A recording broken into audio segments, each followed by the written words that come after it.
নমস্কার।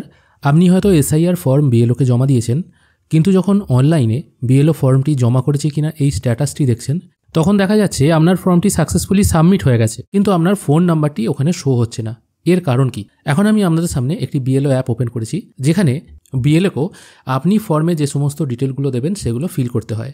যেমন ধরুন date of birth, phone number, Aadhaar card number, বাবার ভোটার কার্ড নাম্বার বাবার নাম, মায়ের ভোটার কার্ড নাম্বার মায়ের নাম, এই সমস্ত ডিটেলগুলো আপনি যেমন ফর্মে লিখেছেন একটা বিএলওকেও কিন্তু ফিল করতে হয়। এবার এই যে বিএলও অ্যাপ দেখতে পাচ্ছেন না, এখানে শুধুমাত্র ফাদার্স নেম আর মাদার্স নেম এই দুটি জায়গাতেই স্টার মার্ক করা আছে, বাদবাকি কোনো অংশে কিন্তু স্টার মার্ক করা নেই।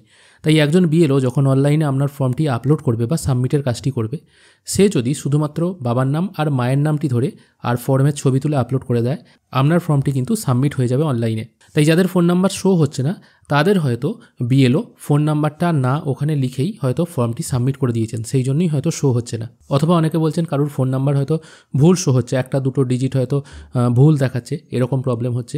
তবে এক্ষেত্রে বলে রাখি, কিছুদিন আগে একদিনের জন্য ফর্ম এডিটের অপশানটা কিন্তু দিয়েছিল, রেকটিফাই ফর্ম এডিট এরকম একটা অপশান দিয়েছিল বিএলও অ্যাপে, কিন্তু আবার সেই অপশানটা ওই একদিনে দিয়েছিল, তারপর কিন্তু তুলে দেওয়া হয়েছে। এখনও কিন্তু সেই অপশানটা বিএলও অ্যাপে আসেনি। যদি ভবিষ্যতে আসে তাহলে হয়তো বিএলওর সাথে যোগাযোগ করবেন, তখন তিনি আপনার ফর্মে ফোন নাম্বারটা আপডেট করে দিতে পারবেন, বা যাদের ভুল ফোন নাম্বার আছে তাদের ফোন নাম্বারটি সংশোধন হয়ে যাবে।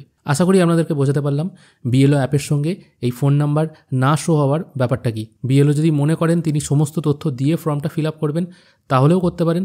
আর বিএলও যদি মনে করেন শুধুমাত্র বাবার নাম আর মায়ের নাম দিয়ে ফর্মটা সাবমিট করে দেবেন, সেটাও তিনি করতে পারেন।